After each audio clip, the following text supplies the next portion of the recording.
College की दो दुनिया। उस शहर के किनारे खड़ा वो बहुत बड़ा कॉलेज किसी महल से कम नहीं लगता था। ऊंची इमारतें, कांच की दीवारें, हरे भरे लॉन, फव्वारे, महंगी गाड़ियां और हर तरफ चमक दमक। तो चलिए जानते हैं आगे कहानी में क्या हुआ। लेकिन उससे पहले वीडियो को लाइक करें, चैनल को सब्सक्राइब करें और कमेंट में अपने गांव या शहर का नाम जरूर लिखें।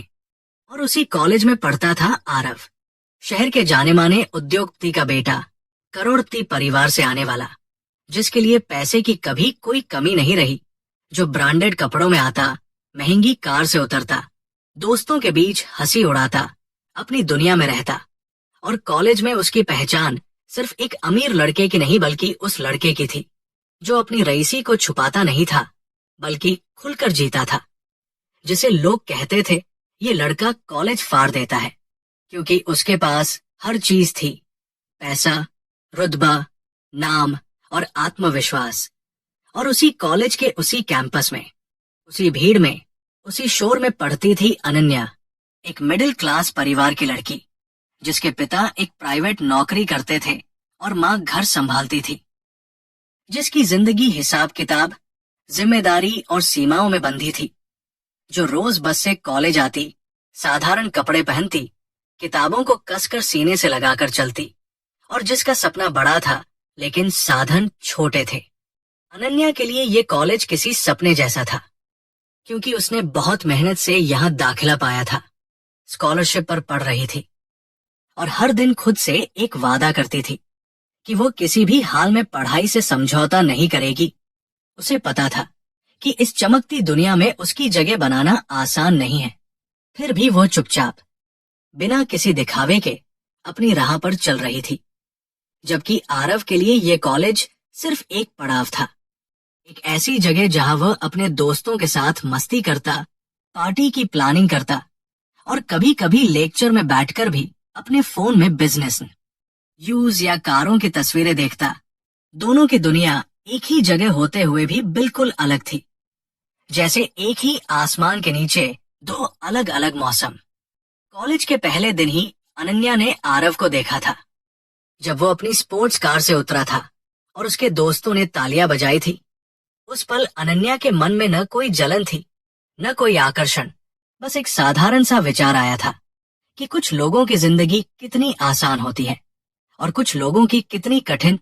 उसने अपनी नजरें झुका ली और क्लास की ओर बढ़ गई, क्योंकि उसके लिए हर मिनट कीमती था, हर लेक्चर जरूरी था और हर दिन एक कदम आगे बढ़ने का मौका।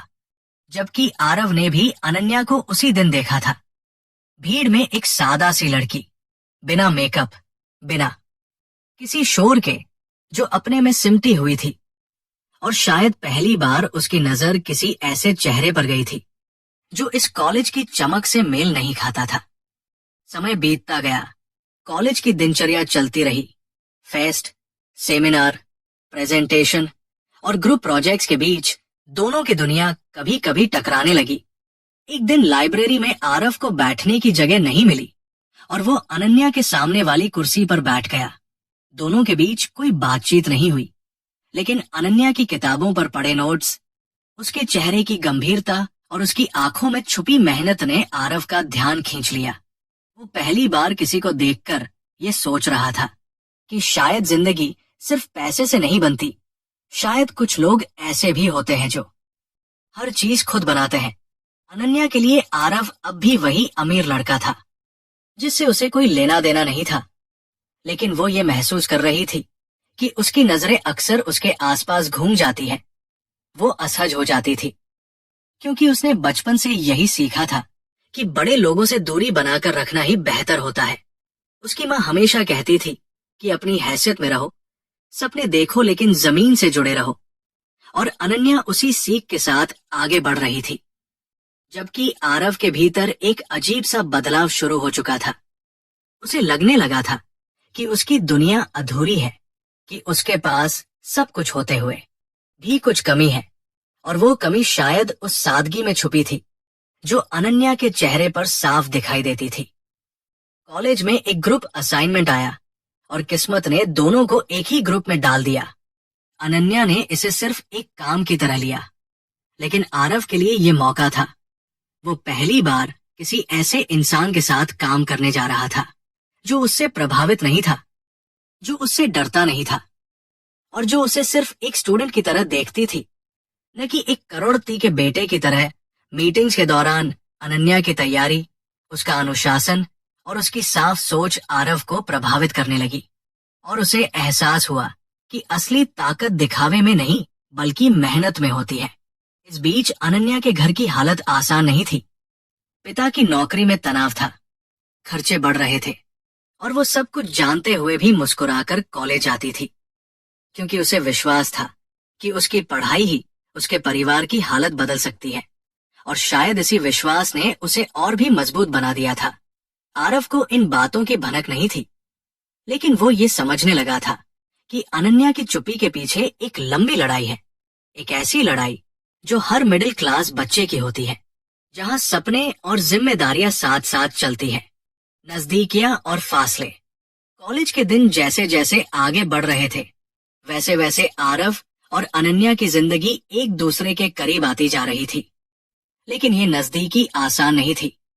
इसमें झिझक थी, चुप्पी थी और दो अलग सोचों के बीच खिंचाव भी था। ग्रुप प्रोजेक्ट के नाम पर दोनों को कई बार साथ बैठना पड़ता, कभी क्लास के बाद, कभी लाइब्रेरी में, तो कभी कैंपस के शांत कोने में, जहां बाकी छात्र शोर से दूर रहते थे। अनन्या हमेशा फाइलें सहेज कर रखती, टाइम पर पहुंचती, हर काम को पूरी गंभीरता से लेती, जबकि आरव, जो पहले हर चीज को हल्के में लेता था, अब धीरे धीरे बदल रहा था। वो भी समय पर आने लगा था, तैयारी करने लगा था और अनन्या की मेहनत के सामने खुद को जिम्मेदार महसूस करने लगा था। अनन्या को यह बदलाव साफ दिख रहा था, लेकिन वो इसे लेकर कोई राय नहीं बनाना चाहती थी। उसने अपने दिल के दरवाजे हमेशा बंद रखे थे, क्योंकि उसने बचपन से देखा था कि मिडिल क्लास जिंदगी में भावनाओं से ज्यादा जरूरतें होती हैं, और अगर दिल भटक गया तो मंजिल हाथ से निकल सकती है।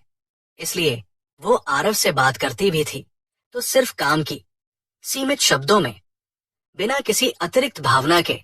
लेकिन आरव के लिए ये दूरी और भी आकर्षक बनती जा रही थी, क्योंकि उसकी दुनिया में लोग या तो उससे फायदा चाहते थे या उसकी दौलत से प्रभावित होते थे, और अनन्या उन दोनों में से कुछ भी नहीं थी। एक दिन कॉलेज में बड़ा सेमिनार था। बाहर से इंडस्ट्री के लोग आए थे, बड़े बड़े नाम, बड़ी बातें। और उसी दिन आरव के पिता भी वहां पहुंचे, सूट बूट में, आत्मविश्वास से भरे हुए। जब उन्होंने स्टेज से अपने बेटे का नाम लिया तो पूरा हॉल तालियों से गूंज उठा। आरव मुस्कुरा रहा था, लेकिन उसकी नजर भीड़ में अनन्या को ढूंढ रही थी। वो देखना चाहता था कि क्या वो भी उसकी तरह खुश है। लेकिन अनन्या उस समय पीछे बैठी नोट्स बना रही थी, जैसे ये सब उसके लिए सामान्य हो। और उस पल आरव को पहली बार एहसास हुआ कि हर किसी की खुशी की परिभाषा अलग होती है। सेमिनार के बाद आरव ने अनन्या से बात करने की कोशिश की। उसने हल्के मजाक में कहा कि आज तो मेरा दिन था। अनन्या ने सिर हिलाकर बस इतना कहा कि हाँ, अच्छा सेशन था, और फिर फाइल बंद करके उठ खड़ी हुई। आरव को थोड़ा बुरा लगा, लेकिन उसे ये भी समझ आया कि अनन्या की दुनिया में तारीफ और दिखावा कोई मायने नहीं रखते। उसके लिए सब कुछ सीख और भविष्य से जुड़ा था। उसी शाम अनन्या घर लौटी तो माँ ने बताया कि बिजली का बिल ज्यादा आ गया है। पिता चुपचाप बैठे थे।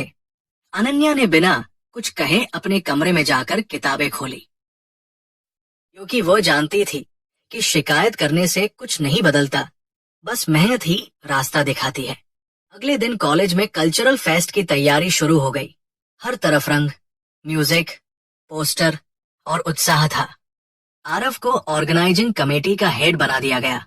सबको लगा कि पैसा और कॉन्टैक्ट्स वाला लड़का ही इसे अच्छे से संभाल पाएगा। अनन्या का नाम भी एक टीम में डाल दिया गया। उसे ये सब पसंद नहीं था, लेकिन एक्स्ट्रा क्रेडिट के लिए उसे मानना पड़ा। यहीं से दोनों की टकराहट शुरू हुई। आरव बड़े बड़े प्लान बना रहा था, मैं आर्टिस्ट, ज्यादा खर्च और ग्रैंड शो, जबकि अनन्या बार बार बजट और सीमाओं की बात कर रही थी। वो चाहती थी कि फेस्ट अच्छा हो, लेकिन फिजूल खर्ची ना हो। मीटिंग के दौरान पहली बार दोनों के बीच बहस हुई।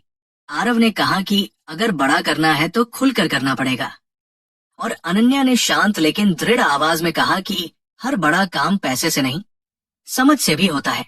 कमरे में सन्नाटा छा गया। बाकी स्टूडेंट्स चुप हो गए। आरव को गुस्सा आया क्योंकि किसी ने पहली बार उसके फैसले पर सवाल उठाया था, लेकिन उसी गुस्से के नीचे कहीं एक सम्मान भी था, क्योंकि अनन्या की बात में सच्चाई थी। मीटिंग के बाद अनन्या बिना रुके चली गई और आरव देर तक वहीं बैठा रहा। उस रात आरव देर तक सो नहीं पाया। उसे अपनी जिंदगी याद आ रही थी, जहां हर समस्या पैसे से हल हो जाती थी। लेकिन अनन्या जैसी सोच उसने पहले कभी नहीं देखी थी। दूसरी तरफ अनन्या भी परेशान थी। उसे डर लग रहा था कि कहीं उसने ज्यादा सख्त तो नहीं बोल दिया, लेकिन फिर उसने खुद को समझाया कि सही बात कहना गलत नहीं होता, चाहे सामने कोई भी हो। अगले दिन आरव खुद अनन्या के पास आया। उसने माफी नहीं मांगी, लेकिन कहा कि तुम्हारी बात में दम है। और अनन्या ने पहली बार उसे ध्यान से देखा, बिना अमीर लड़के के चश्मे के, सिर्फ फेक इंसान की तरह। फेस्ट की तैयारी आगे बढ़ी। दोनों ने मिलकर काम किया, समझौते किए और धीरे धीरे एक दूसरे की सोच को समझने लगे। लेकिन इसी बीच कॉलेज में बातें बनने लगी। लोग फुसफुसाने लगे कि करोड़पति लड़का और मिडिल क्लास लड़की साथ दिखते हैं। अनन्या को यह सब अच्छा नहीं लग रहा था। उसे अपने घर, अपने पिता की इज्जत और अपने सपनों की चिंता थी, जबकि आरव इन बातों को नजरअंदाज कर रहा था, क्योंकि उसके लिए समाज की बातें कभी मायने नहीं रखती थी। सच, डर और एक फैसला। कॉलेज का फेस्ट खत्म हो चुका था। रंग बिरंगी लाइटें उतर चुकी थी, पोस्टर हट चुके थे, लेकिन आरव और अनन्या के बीच जो हलचल शुरू हुई थी वो अब थमने वाली नहीं थी। फेस्ट की सफलता का श्रेय सबको मिला, मगर आरव जानता था कि अगर अनन्या की समझदारी और संतुलन न होता तो शायद ये सब इतना अच्छा नहीं हो पाता। और पहली बार उसने किसी के सामने दिल से ये बात मानी, बिना अहंकार के, बिना दिखावे के। अनन्या ने भी भीतर ही भीतर सुकून महसूस किया, लेकिन उसने उस सुकून को चेहरे पर आने नहीं दिया, क्योंकि उसे डर था कि अगर भावनाएं हावी हो गई तो वो अपने लक्ष्य से भटक सकती है।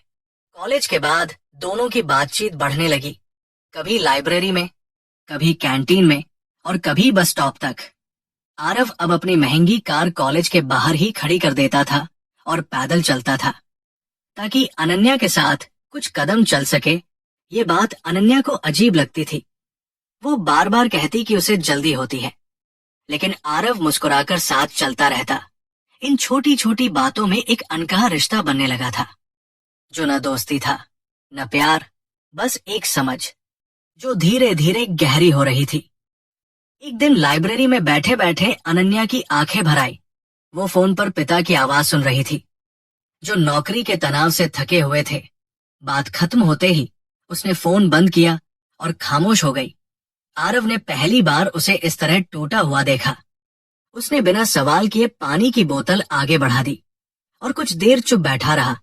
फिर अनन्या ने खुद ही अपनी कहानी बता दी, कैसे उसका परिवार हर महीने खर्च गिनता है, कैसे स्कॉलरशिप ना हो तो उसका कॉलेज छूट सकता है, और कैसे उसके सपने उसके घर की उम्मीदों से जुड़े हैं। आरव पहली बार ये सब सुन रहा था और उसे एहसास हुआ कि अनन्या की सादगी के पीछे कितनी बड़ी लड़ाई छुपी है। उसी दिन आरव ने कुछ ऐसा कहा जिसने अनन्या को डरा दिया। उसने कहा कि अगर कभी तुम्हें पैसों की जरूरत पड़े तो मुझसे कहना। अनन्या की आंखों में आंसू रुक गए और उसकी आवाज सख्त हो गई। उसने कहा कि मुझे दया नहीं चाहिए, मुझे सिर्फ मौका चाहिए। आरव को अपनी गलती समझ में आ गई। उसने तुरंत माफी मांगी, लेकिन उस पल अनन्या के मन में एक दीवार खड़ी हो गई। उसे लगा कि अमीर और मिडिल क्लास के बीच की खाई कितनी गहरी है, चाहे इरादे कितने ही अच्छे क्यों न हो। कॉलेज में बातें और तेज हो गई।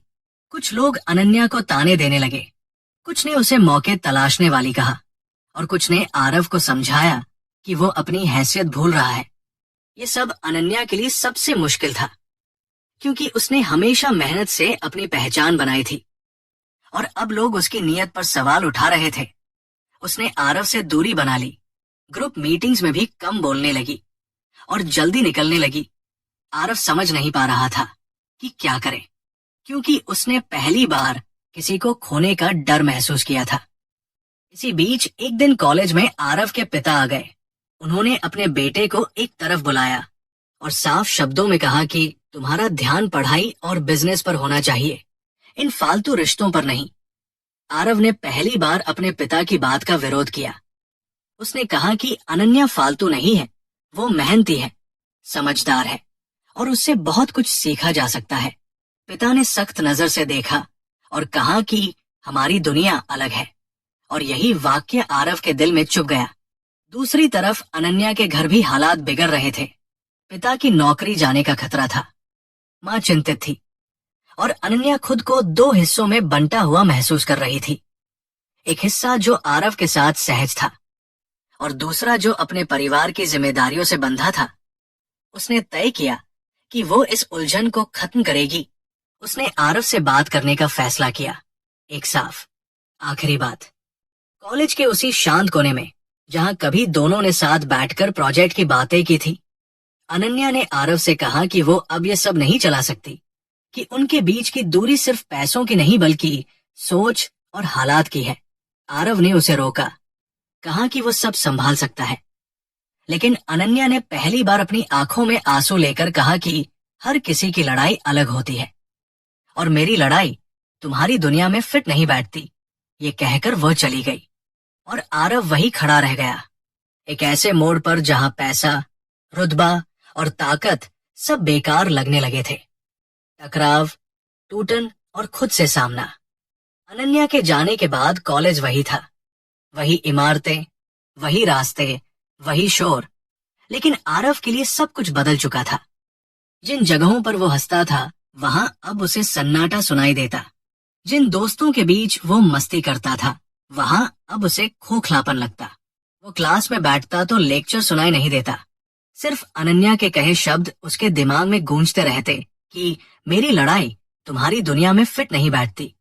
और पहली बार आरव को महसूस हुआ कि पैसे से हर खालीपन नहीं भरा जा सकता। पहली बार उसे लगा कि उसके पास बहुत कुछ होते हुए भी वो किसी सबसे जरूरी चीज से हार रहा है। दूसरी तरफ अनन्या ने भी दूरी बना ली थी, लेकिन ये दूरी उसे राहत नहीं दे रही थी। वो घर जाती तो पिता की चिंता देखती, माँ की चुप्पी सुनती और रात को किताब खोलकर बैठती तो शब्द धुंधले हो जाते। उसका मन बार बार कॉलेज के उस कोने में चला जाता जहां उसने आरव से आखिरी बार बात की थी। लेकिन वो खुद को समझाती कि भावनाओं के सहारे जिंदगी नहीं चलती। मिडिल क्लास की जिंदगी में सही और गलत के बीच भावनाओं के लिए ज्यादा जगह नहीं होती। और यही सोचकर वो खुद को और सख्त बना लेती। कॉलेज में प्लेसमेंट की तैयारी शुरू हो गई थी। बड़े बड़े कॉर्पोरेट नाम आ रहे थे। सबके चेहरे पर भविष्य की चिंता थी। अनन्या दिन रात तैयारी में जुट गई। रिज्यूमे, मॉक इंटरव्यू और टेस्ट। वो हर मौके को ऐसे पकड़ रही थी जैसे यही आखिरी मौका हो। वहीं आरव के लिए प्लेसमेंट सिर्फ एक औपचारिकता थी, क्योंकि उसके लिए रास्ते पहले से खुले थे। लेकिन इस बार वो उन रास्तों पर चलना नहीं चाहता था। उसे लग रहा था कि अगर उसने अपनी जिंदगी अपने दम पर नहीं बनाई तो वो हमेशा अधूरा ही रहेगा। एक दिन प्लेसमेंट सेल में अनन्या का नाम टॉप पर आया। उसकी परफॉर्मेंस सबको पसंद आई। टीचर्स ने तारीफ की और स्टूडेंट्स ने तालियां बजाई। आरव पीछे खड़ा ये सब देख रहा था। उसके दिल में गर्व था, लेकिन साथ ही एक कसक भी कि वो उस खुशी का हिस्सा नहीं बन सका। उसी दिन आरव ने एक फैसला किया। उसने अपने पिता के बनाए हुए रास्ते से अलग चलने का सोचा। उसने तय किया कि वो उसी कंपनी में नहीं जाएगा जहां उसका नाम सिर्फ उसके सरनेम की वजह से लिया जाए, बल्कि वो एक स्टार्टअप से शुरुआत करेगा, बिना किसी सिफारिश के, बिना किसी पहचान के। ये फैसला आसान नहीं था। घर में पहली बार बहस हुई। पिता नाराज हुए, माँ चुप रही और आरव ने पहली बार अपने घर में अपनी आवाज ऊंची की। उसने कहा कि वो अपनी पहचान खुद बनाना चाहता है, कि वो सिर्फ करोड़पति का बेटा बनकर नहीं जीना चाहता। इस टकराव ने आरव को भीतर तक हिला दिया, लेकिन साथ ही उसे मजबूत भी बना दिया। क्योंकि उसने पहली बार अपने लिए खड़ा होना सीखा था। इधर अनन्या के घर में हालात और बिगड़ गए।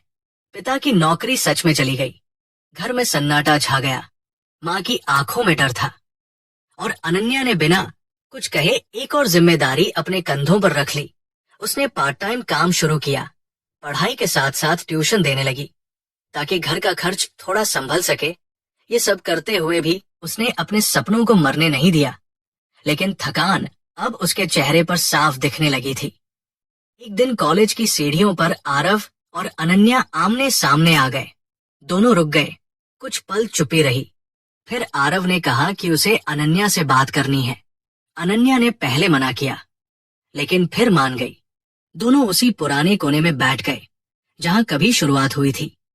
आरव ने उसे अपने फैसले के बारे में बताया, अपने पिता से टकराव के बारे में बताया और ये भी कहा कि उसने अनन्या से कुछ सीखा है। अनन्या ने चुपचाप सुना। उसकी आंखों में नमी थी, लेकिन चेहरे पर वही सख्ती। उसने कहा कि उसे खुशी है कि आरव अपनी जिंदगी खुद जीना चाहता है, लेकिन उसकी अपनी लड़ाई अभी खत्म नहीं हुई है। इस बातचीत में कोई वादा नहीं था, कोई उम्मीद नहीं थी। बस दो लोग थे जो एक दूसरे को समझते थे, लेकिन हालात उन्हें अलग दिशाओं में खींच रहे थे। जब वे उठे तो दोनों को पता था कि ये मुलाकात शायद आखिरी भी हो सकती है। लेकिन दिल के किसी कोने में एक सवाल रह गया था कि क्या सच में ये आखिरी है? दो दुनिया, एक रास्ता। कॉलेज का आखिरी साल खत्म होने को था। कैंपस में अब पहले जैसा शोर नहीं था। चेहरों पर विदाई की उदासी थी। हर कोई अपनी अपनी जिंदगी की ओर बढ़ने को तैयार था और इसी बदलाव के बीच आरव और अनन्या दोनों अपनी अपनी लड़ाइयों से निकलकर एक नए मोड़ पर खड़े थे। आरव ने उस स्टार्टअप में काम शुरू कर दिया था जहां न कोई उसे उसके नाम से जानता था और न उसकी दौलत से। वहां सिर्फ उसका काम बोलता था। शुरुआती दिन मुश्किल थे। देर रात तक काम, कम सैलरी और कई बार असफलता। लेकिन इन सब के बीच उसे पहली बार सुकून मिल रहा था, क्योंकि वो खुद को साबित कर रहा था, अपने लिए न कि किसी और के लिए। अनन्या ने भी प्लेसमेंट के जरिए एक अच्छी नौकरी हासिल कर ली थी। पहली सैलरी का लिफाफा जब उसने माँ के हाथ में रखा तो माँ की आंखों से आंसू बह निकले। पिता की चुप्पी में गर्व था और उस दिन अनन्या ने महसूस किया कि उसकी सारी मेहनत, सारी थकान, सब कुछ सार्थक हो गया है। उसने घर की जिम्मेदारियां संभाल ली थी। धीरे धीरे हालात सुधरने लगे थे और उसके भीतर एक नया आत्मविश्वास जन्म ले चुका था। वो अब वही डरी हुई मिडिल क्लास लड़की नहीं थी, बल्कि एक मजबूत, आत्मनिर्भर इंसान बन चुकी थी। ग्रेजुएशन के दिन कॉलेज में विदाई समारोह था। वही जगह जहां कभी उनकी दो अलग दुनिया टकराई थी। आज सब कुछ शांत और भावुक था। आरव और अनन्या दोनों वहां मौजूद थे, अलग अलग दोस्तों के बीच, लेकिन नजरें अनजाने में एक दूसरे को ढूंढ रही थी। कार्यक्रम खत्म होने के बाद दोनों बाहर लॉन में आमने सामने आ गए। इस बार न कोई झिझक थी, न कोई डर, बस एक सुकून भरी मुस्कान, जैसे दोनों ने एक लंबा सफर तय कर लिया हो। आरव ने अनन्या से कहा कि वो शहर से बाहर जा रहा है अपने स्टार्टअप के सिलसिले में, और अनन्या ने बताया कि उसकी नौकरी यही है। दोनों ने अपनी अपनी राहों की बात की, बिना शिकायत के, बिना अफसोस के। और फिर आरव ने बहुत सादे शब्दों में कहा कि अनन्या ने उसकी जिंदगी बदल दी है, कि उसने उसे सिखाया कि असली अमीरी क्या होती है। अनन्या ने भी माना कि आरव ने उसे ये विश्वास दिया कि हर अमीर इंसान सिर्फ दिखावे का नहीं होता। कुछ लोग सच में समझना चाहते हैं। इस बार न कोई वादा था, न कोई मजबूरी, बस दो आजाद लोग थे जो एक दूसरे को सम्मान के साथ देख रहे थे। और शायद यही उनकी जीत थी, क्योंकि उन्होंने एक दूसरे से प्यार करना नहीं, बल्कि एक दूसरे को समझना सीखा था। जब वे अलग हुए तो दोनों जानते थे कि उनकी राहें अलग हो सकती हैं, लेकिन उनका अनुभव, उनकी सीख और उनकी यादें हमेशा साथ रहेंगी। सालों बाद एक बिजनेस कॉन्फ्रेंस में अनन्या एक सीनियर प्रोफेशनल के तौर पर पहुंची और उसी मंच पर आरव एक सफल एंटरप्रेन्योर के रूप में खड़ा था। दोनों की नजरें मिली, एक मुस्कान हुई और उस मुस्कान में पूरा कॉलेज, सारी लड़ाइयां, सारे सपने समा गए। उस पल ये साफ था कि दुनिया चाहे कितनी भी अलग क्यों न हो, अगर रास्ता ईमानदारी का हो तो मंजिल एक जैसी ही होती है। ये कहानी यहाँ खत्म होती है, लेकिन इसका मतलब यही है कि करोड़पति और मिडिल क्लास की दुनिया अलग होते हुए भी इंसानियत, मेहनत और आत्मसम्मान के सामने बराबर हो जाती है। और यही इस कहानी का सबसे बड़ा सच है। अगर ये कहानी आपके दिल को छू गई हो तो इसे लाइक कीजिए, शेयर कीजिए और चैनल को सब्सक्राइब करना मत भूलिए। मिलते हैं अगली कहानी में। तब तक के लिए जय हिंद।